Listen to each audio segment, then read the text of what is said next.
Oh yeah. Hey, Like, would you like to start the audio? Would you like to start? Like, yes, of course. That's why this shit was fucking invented. Why is it always like got to be like fucking?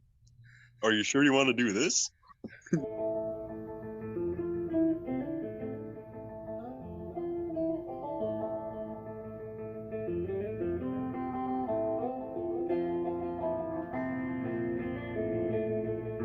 hi, welcome to the Film Section Podcast.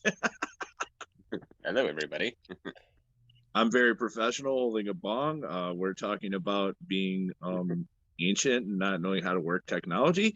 But I guess today we're going to be talking about our threes, our number threes on our list of top fives. Mark, where are you? I'm right here, man. I'm just watching you. It keeps flipping back and forth between you and Corey on my phone. I'm like, is he here? Yeah, All no, right. I'm just Marcus watching came you up. start this episode in the best With a way bong in my possible. hand. Yeah, it's perfect. Welcome to the. Welcome to the welcome. Yeah, so we're doing our number threes that we left off. We left off last episode was fours. That was a fucking wacky ass episode for various reasons. Yeah. But what am I ending it or starting it? I don't remember. You are ending it. I'm starting it this time. You're starting, yes. Yeah. Okay. All right, I got the order. So before I even go into the movie itself, can we just take a second to appreciate how great 2019 was for movies? Like all the movies that came out in 2019, you had like Avengers Endgame came out. You had Once Upon a Time in Hollywood. You had Spider-Man Far From Home. You had Uncut Gems.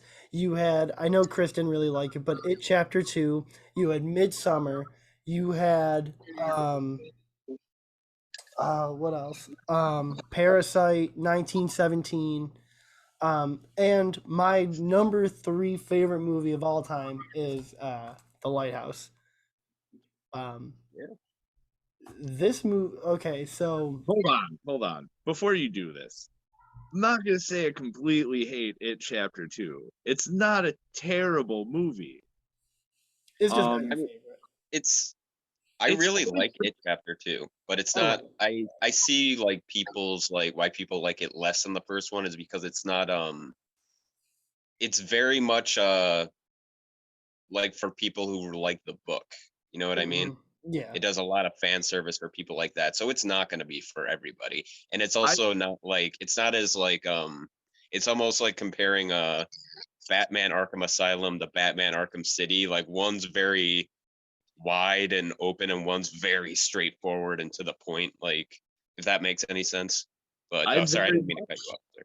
I very much like the book. It's always with the miniseries and this, it's always like the last half, not even the half, like just like the last half hour. Like the rest of that movie is great, dude. The best thing in that movie was when the girl went to that house and that fucking weird naked old baby, like that part was crazy good, dude. I love that was a classic part from the original obviously from the book, yeah, but like from the old Tim Curry version too. Yeah. I mean, cool. It's I mean, most people prefer like the child part of the miniseries and the book to like the adult portion. Like that's just kind of, I think everyone's kind of like general consensus. But anyways, on to the movie that I'm actually talking about. I just wanted to state for the record that I did not like that movie. Like a politician trying to backtrack. I just like to clarify things. Yeah. Like I know they caught me on video, but I could explain. But so when I first heard about The Lighthouse coming out, it was like a few months after I'd seen Good Time for the first time, and I was looking up to see like what else like Robert Pattinson had sort of coming out, and I read this like article that said Robert Eggers was directing a movie called The Lighthouse with Willem Dafoe and Robert Pattinson, and I was so hyped. Like I was just like, the dude who directed The Witch, which is another one of like my favorite horror movies, was coming out with this movie with Willem Dafoe, and it was like being described as like kind of a horror movie, but also like kind of a weird nautical comedy at the same time. And and then the first couple like trailers started coming out for it, and I was on board. I was super excited. The black and white, the Willem Dafoe's like crazy accent. And then I remember Halloween 2019. I went into the AMC theater. I watched it, and from the first like moment you hear the foghorn, like I was hooked. The movie is it's only been out a couple of years, and so like I'm sure some people are probably like, how is it already one of like my favorite movies when it's still so recent? But for me and what I want out of a I guess a movie like this is exactly this. Like it ticks every single like box. And so a lot of times when I go into movies and I watch them, I sort of will try and put myself in like the demographic of what this movie is targeted for. And so when I watch it, I'm like, it's I love the black and white, and I love the fact that they actually filmed this movie on like old like early 1900s like video like or like camera lenses and stuff. Like they actually filmed it through there.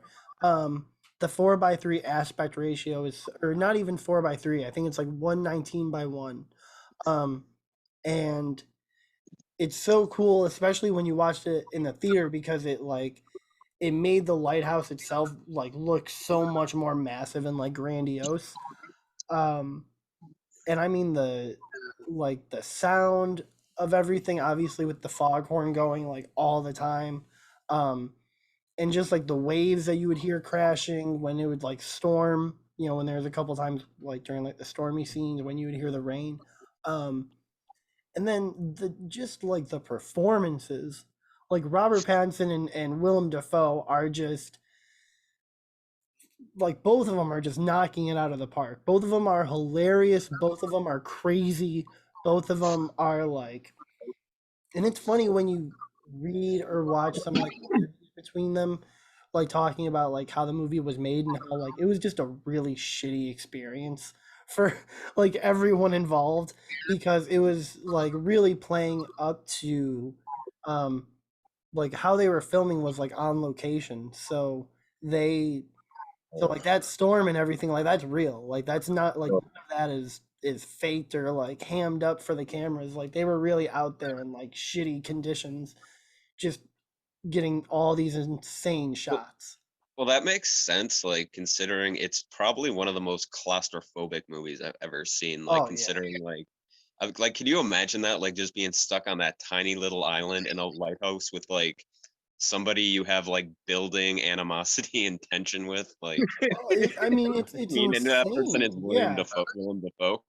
yeah, and I mean, even like, I mean, the imagery in this movie too is incredible. Like, I'm pretty sure it got a nomination for best cinematography, and it deserves it. Like, I think it's not like, to me, it's not like an overwhelmingly scary movie, but there are certain shots that I think are like nightmarish. Like the very first time we see the mermaid, where Robert Pattinson goes underwater, and there's like the mermaid kind of like swimming towards him, and you just hear like the siren sound, um, is terrifying, in my opinion. And Especially then you hear because the the black and white really like enhances it too. I was gonna say, and then you hear the terrifying sound of Robert Pattinson beating off to the mermaid. Oh, dude, Over Robert again. Pattinson jerks off So like 3 times in this movie. dude, like I think you already mentioned it, but dude, for What else some did you reason, the comedy in this like fucking just works so It's well. I hilarious, have dude. no Willem idea. Dafoe's just And it's like farting a such lot. it's twisted. It's all the comedy in this is like has like a twisted like sense of humor. You know what I mean? Mhm. Well, Uh, it's like, the old grizzled like seaman just farting and pissing into oh, yeah. buckets, and Robert Pattinson basically being like, "I'm sick of your farts. I'm sick of your stories." Like, Well, the first time Willem Dafoe farts in this movie, I thought it was somebody else in the room, like Oh because yeah. it's just kind of there, like Oh, he just farts and then he starts whistling and walks away. It's great. yeah. Um, We start looking around the room, see think if anybody's there with him. I think the most wonderful thing to me about this movie is that it's a nightmare. oh yeah. Yeah, yeah, Like yeah. this whole film, none of it makes actual sense. It's a fucking nightmare. Like, you know what I mean? And that's what I Yeah. really like about this movie overall. Like, There's yeah, like all There's that a real lyrics, but quality like to it, yeah. it's a literal nightmare. Like, like there's no sense to this fucking story. there's like a handful of movies where like the endings are left sort of like very ambiguous, but I think this entire movie can just be interpreted so many different ways. Like I Mhm. remember like a couple of years ago, one of my friends and I were trying to start a podcast and we were talking about this movie, and it was just crazy how I took away something so much different than he did. Like how I viewed it was like I tried to watch it almost like surface level, like it really is just these two guys losing their shit. But he was very much like, no, this is all in Robert Pattinson's head. He's still in Canada, and like he's actually just dead, like in Canada. Um, and there's also like all these hints that like, Robert Pattinson has basically been poisoning himself because he drank the water, which the water was infected by like the dead seagull that was in it and everything. Um, so like there's so many different interpretations, which I think is one of the things that I love the most about it is that you can watch this movie and literally have a different takeaway every single time. And then Yeah. also the scene where Robert Pattinson beats the shit out of the seagull is legendary. Dude, he fucking. I mean, obviously it's not a real seagull, No, it but was like you fake. just see somebody just like having enough and just like smacking against a fucking It was concrete so side of great. a fucking well. It was amazing. But it goes back to like what Chris said about it being a nightmare, like because I'm not sure how because I haven't seen it in a while, but how far along it is into the movie where Pattinson thinks he's like getting out of there or like he's gonna leave soon, and then it turns out he's gonna be stuck there longer. Yeah. You know what I mean? And then like that's very like that's I know I've mentioned that that's kind of like a fear of mine being like stuck somewhere where you have no way of getting out of, and like Oh yeah. that's like a nightmare of my own. So that's and by the end of it, it becomes so like surreal. It's almost like, wait, so what's actually happening here? Hmm. And like the very last shot of this movie is like a genuinely like haunting, like, you see him there like covered in bird shit with like, Yeah, just getting his insides like pecked out. yeah, yeah, yeah. It's so fucking unnerving. But Yeah. yeah, There's Uh, also that wow. weird there's also that weird Lovecraft thing with whatever is at in the lighthouse. You know what I mean? With Oh Willem yeah, yeah, the Dafoe. like Cthulhu like whole Yeah, tentacle looking thing. thing, yeah. it's a whole Lovecraft fucking deal. Which It I mean Yeah, is I so think they filmed cool. that beautifully. it is cool. Like I I think it's a nautical story, and I don't think you see a lot of like stories just in general like about the sea or just like with those kind of like nautical themes very much in movies anymore. Like I feel like that was like an older kind of film thing where you would see like pirate movies or sea movies. oh yeah, Um 'cause I think that that type of uh like nautical theme, I feel like most people think it's dated. which I mean it is. Yeah. I mean this movie itself takes place in like the late 1800s or something, you Yeah. know. If it's like a period thing, like totally, they could still pull it off. Obviously, with this, dude, it looks Hmm. extremely authentic. Yeah. Like crazy. And so I guess I want to ask because there's a weird debate over like whether fans would want to see this in color, like whether they'd want to see like a color grading on it. That's Um, part of its appeal is that it is in black and white. You know what I yeah, like I mean? feel like that kind of adds to the kind of like otherworldliness of it. I Like think there Yeah, if is it, kind of a like surrealism I to don't it. think color would help at all. No, I I I don't think personally, either. I think if it was in color, I'd turn it off. I think if it was in color, I'd want to see it in like You know, when you would rent like if you would go to Blockbuster in like say like the late 90s, and you would rent a movie like a VHS tape that was like from a movie that came out in like the 70s, like that kind of quality, that sort of like weird grain that you would Yes. get. Yeah. I would see it in color then if it looked like that. I feel like that would be You kind of know, fun. Like watching like you know, Blackbeard's Ghost on like VHS, like that you sort of know the quality. way the way it was filmed. The way it was filmed. How you watched movies half your life, Chris. Yeah, I know what you're talking about. Well, I think it being in black and white just kind of fits with the whole aesthetic of the movie. Oh yeah, Agreed. it You know what I does. mean? Like, because this movie, I mean, like I said earlier, like there's not really any or too many movies like this. Like this is very much like its own monster in that sense. Like, Yeah, Robert Pattinson fucks a mermaid, and yeah, he does. like you oh man, see he that fucked her all right. And you see the mermaid genitalia up close, and it's weird looking. he That's got a it's he had to get a couple pumps first, but he got in there. I dude. mean, it's weird, dude. I mean, and I think the movie is so weird that it is like really funny because of how weird it gets. Like Robert Pattinson like squealing while he's masturbating, I think is hilarious. Willem Dafoe like jerking off in the lighthouse and some like strange goo falling down between like the grates, I think is funny. Uh, What Willem about? Dafoe just farting all the time. I mean, what about the fucking when they get drunk and sing the song, dude? Like Oh, the that's sea shanty, hilarious. so It's great, hilarious. It's hilarious. so well, great. there's odd scenes like It that is where they bond, kind of, but only Mhm. like when they're drunk, and like yes, it seems like it's very like short lasting whenever they do bond, because it Yeah. usually disintegrates into them yelling at each other or being hostile towards each other. Well, yeah, yeah. I mean, like Robert Eggers himself in an interview said, like, the movie is kind of like what happens when you put two men like stranded together in a large phallic object. Like what, like what kind of toxic masculinity is supposed to come from that? So, It's and like the real world, and yeah, it's like the real world wiki edition. yeah. fucking movie could have turned into Highlander and shit.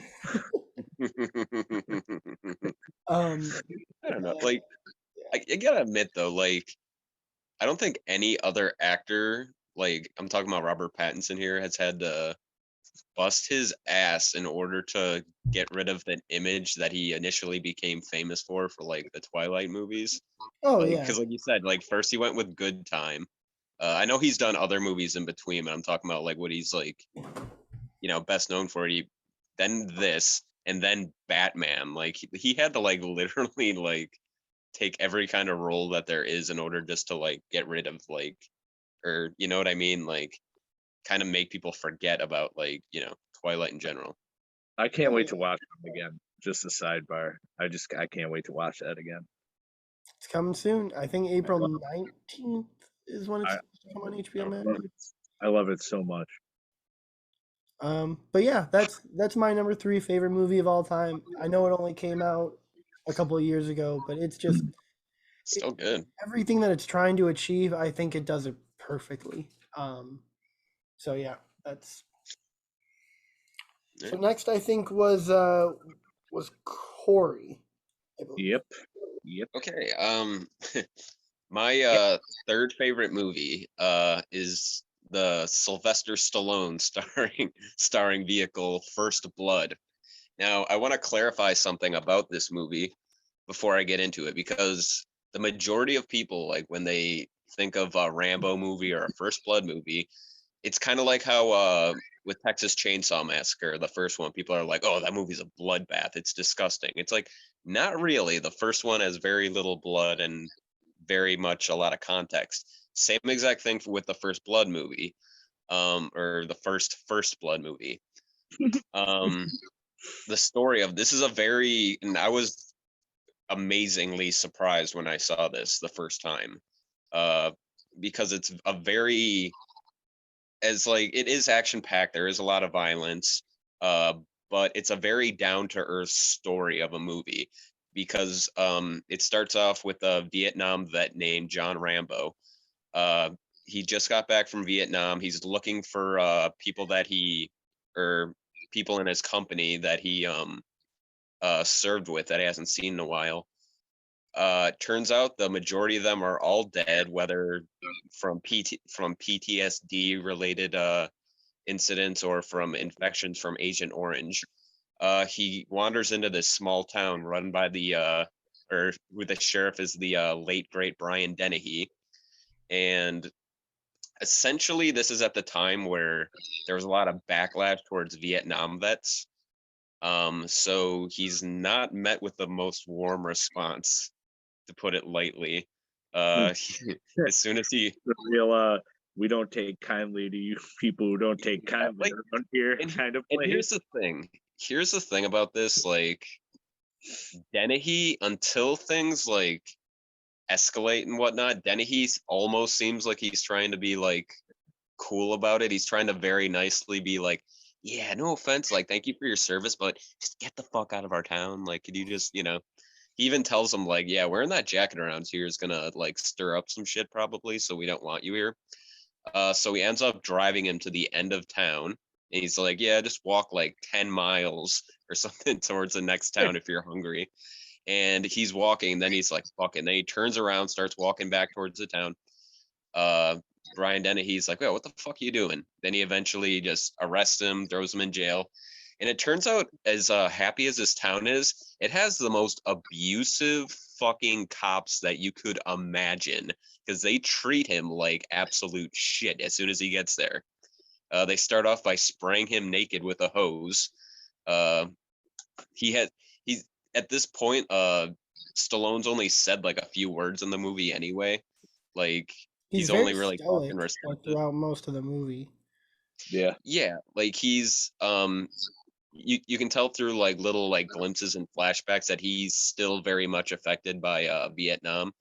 And one of the deputies in particular is really nasty. He's kind of been on his ass like ever since they booked him.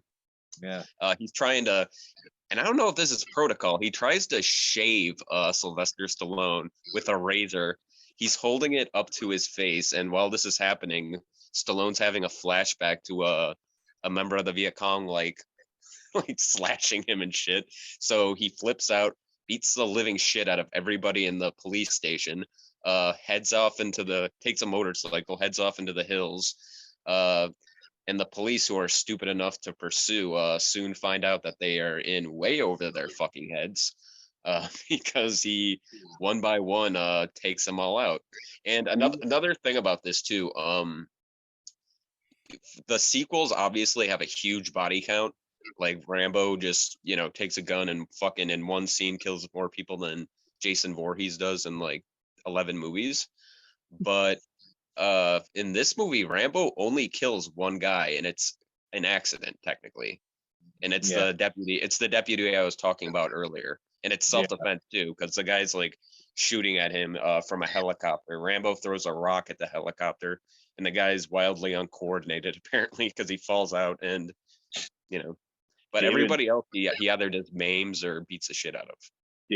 David Caruso he was in there. Something about that guy as the least intimidating police officer.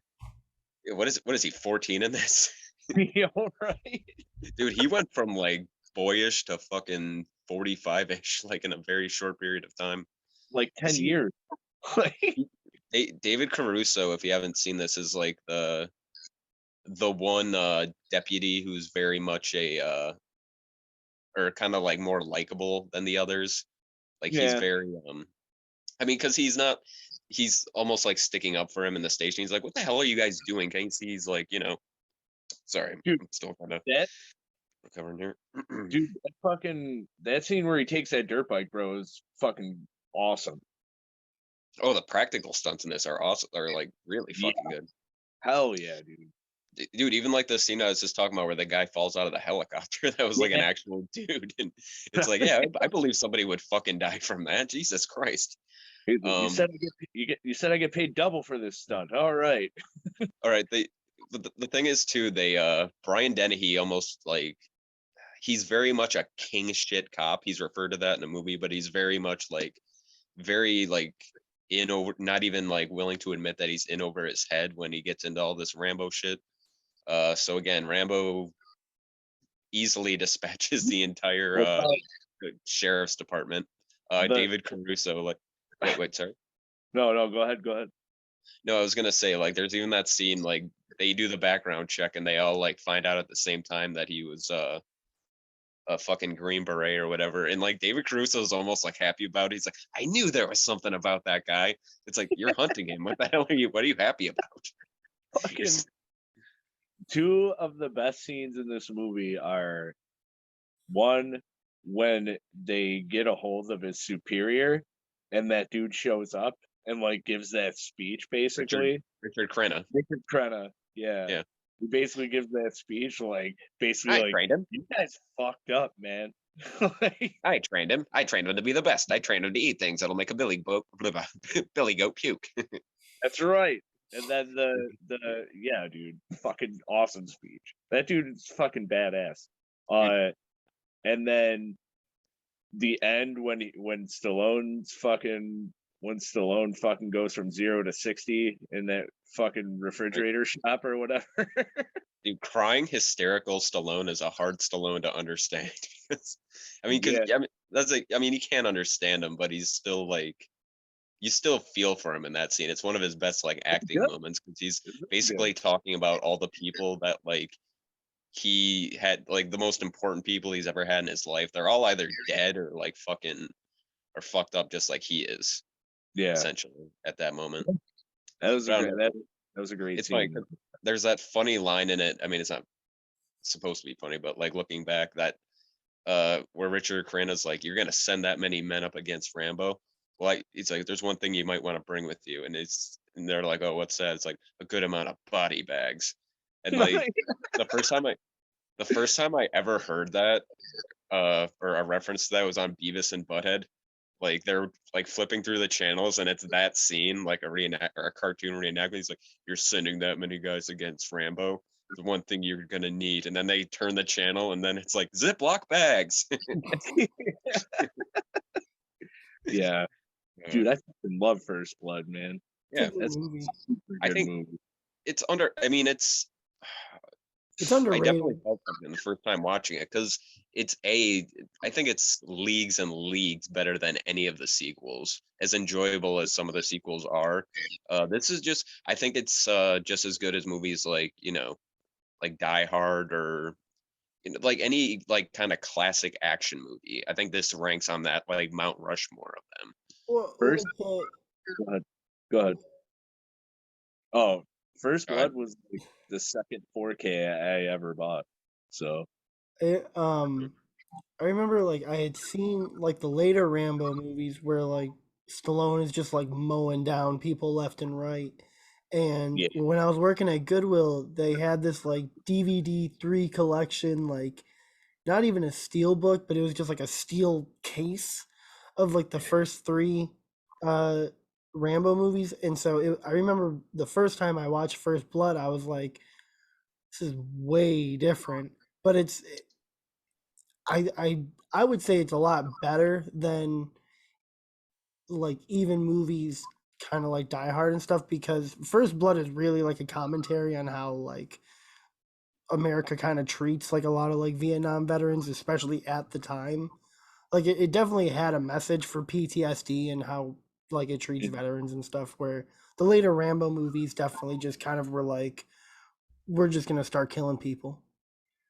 Yeah, I mean, they went with the money with this series because I mean, it's like I said, he only technically kills one person, but he takes out people in pretty brutal ways, like the booby trap with the stick, or it's like almost like the jackass prank, only it's like a stick with like spikes on it, and it just goes yeah, right through the one dude's thighs, and he's like, you see like the dude like trying to like jerk and get away, like with the fucking like wooden sticks protruding through his legs. He's like, yeah. ah, he's like freaking out and shit. Oh Like yeah. I don't like. There's a certain like none of the violence in the movie seems over the top like it does in the sequels. I'll put it that way. No, And like you said, it's a very small, low key story, all things considered. Like, yeah, the National Guard gets involved and like it does kind of pick up there, but still, this is very much almost like a battle of wits between Stallone and Dennehy, kind of, or Yeah. essentially through the movie. But yeah, that's my third favorite movie, First Blood. Fuck yeah. So hold on one second before we go into Chris's. Okay. Oh wow. Hold Man. on, still waiting for Barely my got Chris's it. video. My bad. There we Recording go. Okay. progress. As soon as I answer. All right. Recording in progress. Sorry about that. So it's me, huh? Oh, Yeah, sorry about that, everyone. You're up, Chris. oh shit. I don't think I have a number 3. All right. I didn't say My number three favorite movie is One Flew Over the Cuckoo's Nest, starring Jack Nicholson, amongst a fucking bevy of stars. So good. But it's a Jack Nicholson joint for sure. This is about Jack Nicholson's character who is in like prison, and he gets like I don't want to call it work release because it's not. He basically gets a release to the mental institution where he thinks like he's like, all right, I'm gonna skate now. But he clashes throughout the whole movie with Nurse Ratched. Which provides some of the best fucking cinema on the planet, and also some of the saddest fucking cinema on the planet. Who? Danny DeVito's in this. I love Danny DeVito's character. Christopher Lloyd. Like, just so many fucking people. It's insane. And dude, Brad Dourif, this is like Brad Dourif's best role ever. Well, he was nominated for Academy Award for it. Yeah, he's really good. Dourif destroyed this movie, dude. Like, I mean, everyone's really firing on like all cylinders. Yeah. These scenes where he and Nurse Ratched's characters clash, dude, are fucking the best fucking cinema, dude. So well, you can say Nurse Ratched's like one of the maybe the best like on-screen villains of all time, just because like she's in a position where she's supposed to be helping and supporting like these people, but she clearly has like a sadistic mentality, like especially if they mouth off or like with Jack Nicholson's character, whenever he has like some smart ass thing to say, like, you know.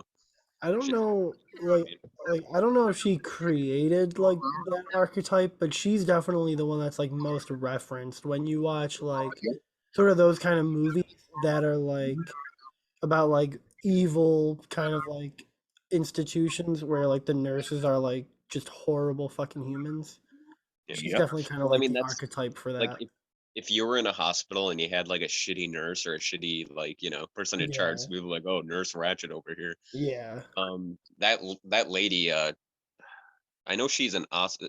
I'm not sure if she won it for this, but she is like an Oscar winner. I forgot the actress's name. I've seen her. She was in like The Exorcist 2, The Heretic. She was in like she's been in like a lot of good movies, and she is great in this. But I think she had like that initial like Oscar curse, where afterwards she ended up being like in a lot of movies like kind of beneath her talent. You want to talk about an Oscar curse? It's a different episode. It's a different episode totally. Oscar curses. We ain't doing an Oscar slaps episode. We're doing Oscar curses. Yeah, no, that dude is cursed now. But that's beside the point. Sorry. No, you're good. Oh wow, it made me think of old shit. My girlfriend downloaded Gone with the Wind and wants me to watch it. Isn't it still on HBO Max? That's my sister's favorite movie. Well, she we don't have HBO Max. She has a Plex server, and she just downloads like every time we're high and she just thinks of a random like fucking obscure movie and is like, all right, I'm putting it on my Plex server. Like we have moving violations on the Plex server. You ever hear of moving violations? No, what's that? Dude, it's a comedy like from the guys that made Police Academy, and the star of the movie is Bill Murray's other brother, not that guy that doesn't look like him. He has a Not, brother that looks almost exactly like him, dude. I think I knew. Yeah, because whenever I think of Bill Murray's brother, I think of the guy from Wayne's World and like Yeah, yeah, that's the what I much mean. older looking guy. That's what I mean. Like, not that guy. Like this Yeah, I dude. think They did Good Bad Flicks do a yeah, just episode on it? recently. Okay, yeah. All right, Um, that one I get. but I guess that dude. It was that dude's only starring role because he looked and sounded too much like Bill Murray. Like, not his fault, but like it just is what it is. But like shit like that, yeah, we put. And she was like, "Oh, just one day." She was like, "You never saw Gone with the Wind?" I was like, "No." And she's like, "All right, it's on the Plex server." At some I point, I don't guess know. Like, anyway. no, like when it comes to this, like I But gotta say, like when it comes to Jack Nicholson roles, like to me, this is like him at his coolest. You know what I mean? Like he's very. This was before he got like, Crazy. uh, yeah. I mean, like crazy with The Shining or this is crazy like right roles like after. that. But This is he's like very right like after, this is like right after Easy Rider, so Mhm. definitely you're getting he's cool. very much like you. We're all like we're with him being thrown into this like world that well, it's an insane asylum, so it's gonna be nutty or a mental institution. It's gonna be nutty, but it's all through his eyes, and Mhm. a lot of like his fellow patients are very relatable. Obviously, sorry, they're sorry, they're being like not necessarily abused, but very much like run with like an iron hand and shit. But through his Yeah, perspective, he's very much like kind of like, yo, what the fuck? Like, what the fuck is like wrong with some of you people? Like, it's very trying to think. It's like fish out of water is probably like too general a term to use, yeah. but it kind of fits. Like that scene where some of them say that they're there voluntarily and he's like looking around like, wait, you want to be here? Like what the fuck? Like, you know? Like there's some shit in this movie too. Like you definitely see some shock therapy. Uh, and Yeah. and they give a man a lobotomy because basically fuck because it would hurt Jack Nicholson's character. Yeah, just like got to spite him basically. Or to Yeah, get back at him. So yeah.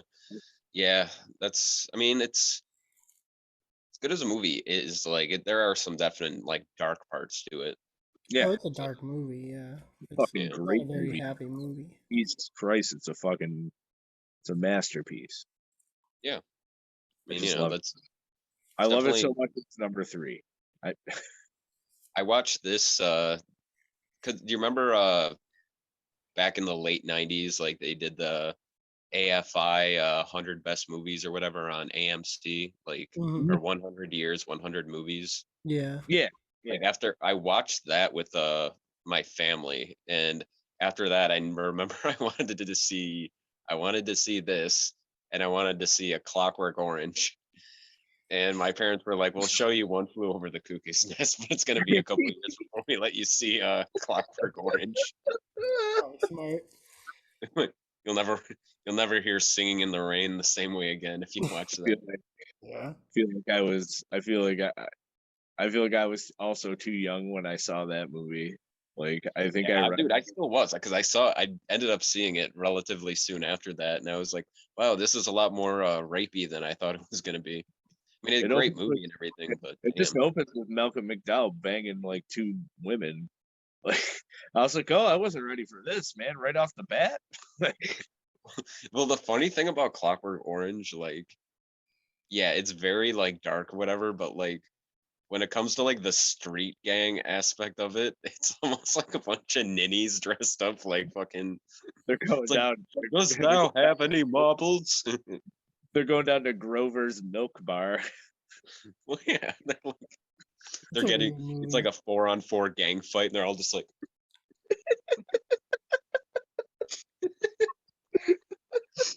It's very, Oh my God. bunch of ninnies fighting each other. Oh my God. Yeah. Well, that was my number 3.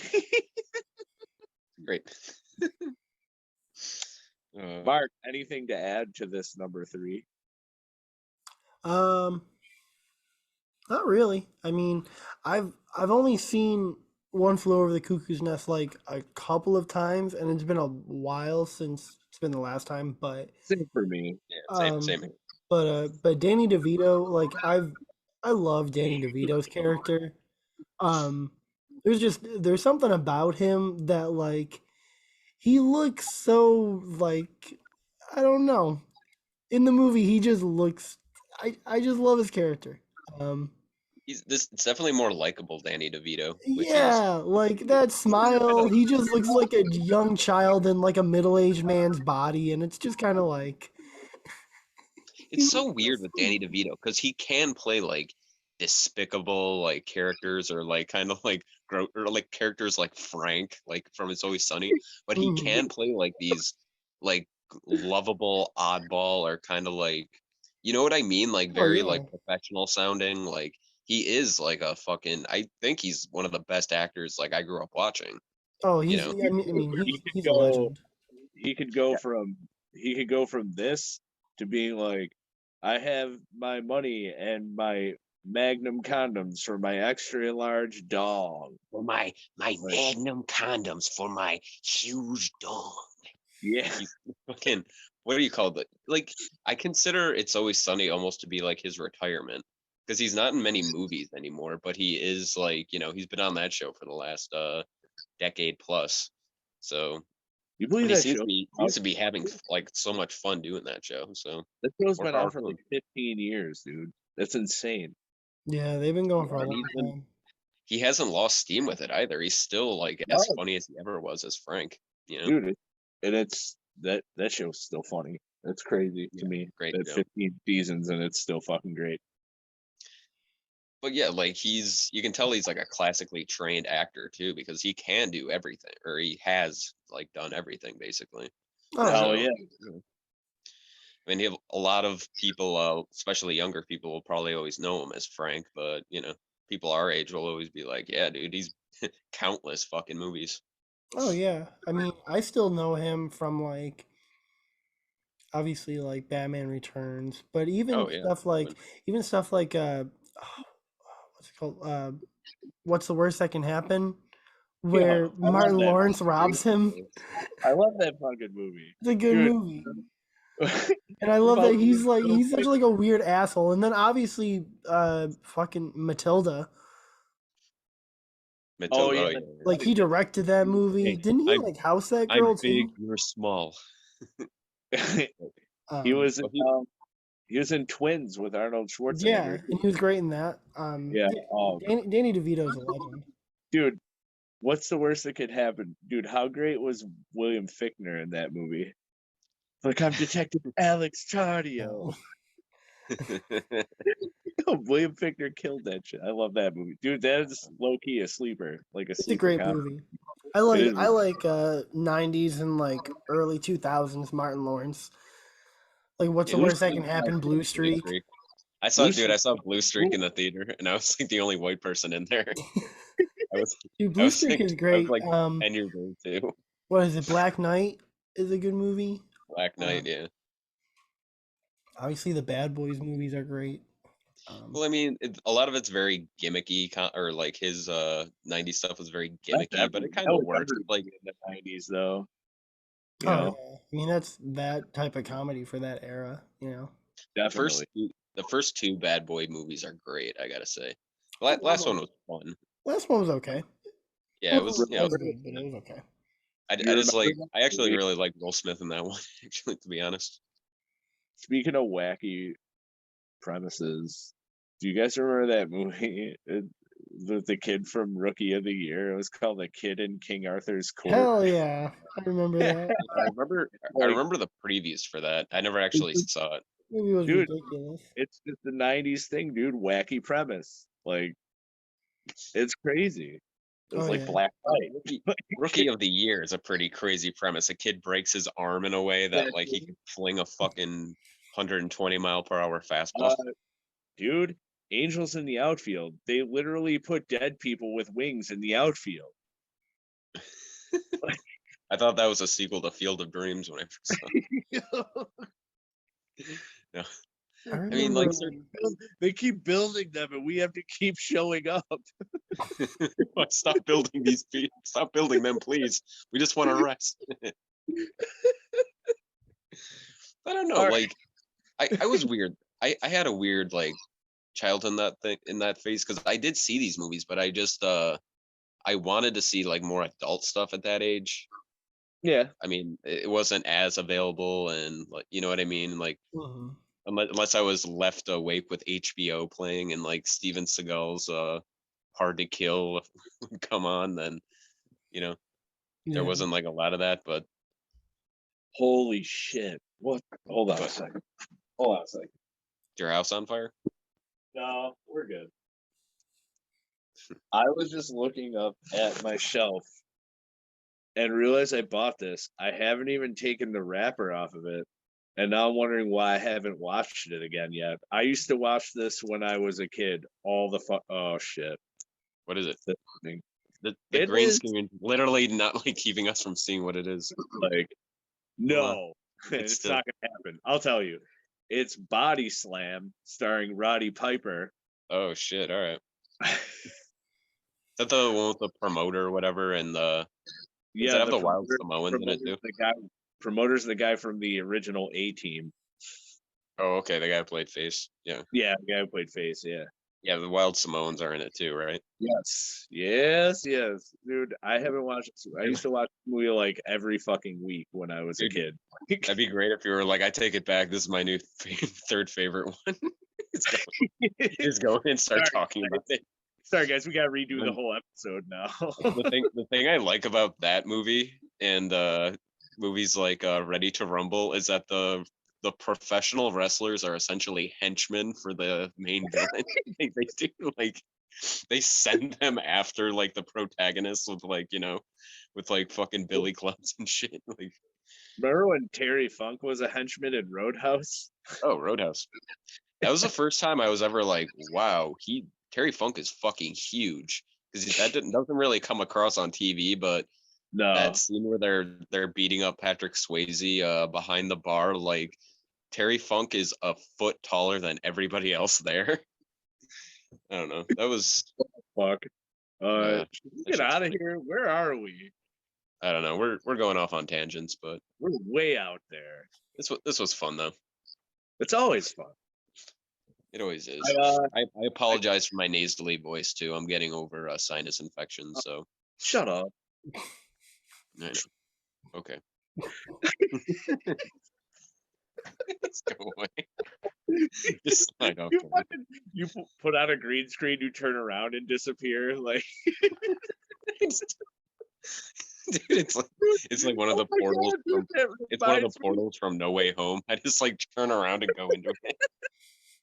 That reminds me, I was fucking really stoned the other night, and I was watching one of those Kermit videos from fucking the guy with the puppet on Omegle, and he's like, what? He has a beard and a fucking magic hat, and he like, hey, what's up? And they're like, what are you doing? He's like, magic tricks, and they're like, oh yeah. He's like, you want to see a magic trick? And they'll be like, yeah, and all of a sudden he'll like fucking turn, and it just disappears. And then he's talking. He's like, yeah, I'm invisible. And then they'll be like, oh, wow. And then all of a sudden, like, without warning, he'll pop back and he's just holding a fucking cucumber right here like this. And they're like, oh, God. Okay. That was our 3. Mark, any final words? No, just thanks to anyone and everyone that is subscribed, all like 2 of you that maybe watch our videos. Thanks, follow guys. us on Twitter, follow me on Twitter, follow our YouTube film section, talk to us, comment, say something. Sorry, we couldn't get Harry Connick Jr. Yeah, sorry. Yeah, He has a restraining order against me now. It's a whole thing. yeah. Told me to stop calling him. Be on our podcast. Yeah. But yeah, I don't know. That's really it. You know, we got stuff kind of coming out as often as we can make it. You know, we're kind of busy, so. Oh yeah, But, we all have full-time jobs, so yeah. We're all over the place. Us. Yeah, we have no set upload schedule or anything like that. Maybe once We the weather started gets a with little bit one- nicer, we'll Start with one. It's gone, but this works. This works. So please watch it. Give us say all the stuff to us. Film section on Twitter. Film section on YouTube. Film section Mark is Mark's film section account. I just run the regular one. film section. Film section. Sorry, I said it like 5 times in once. I just wanted to say it again. Film section. Follow that. Film section. Film.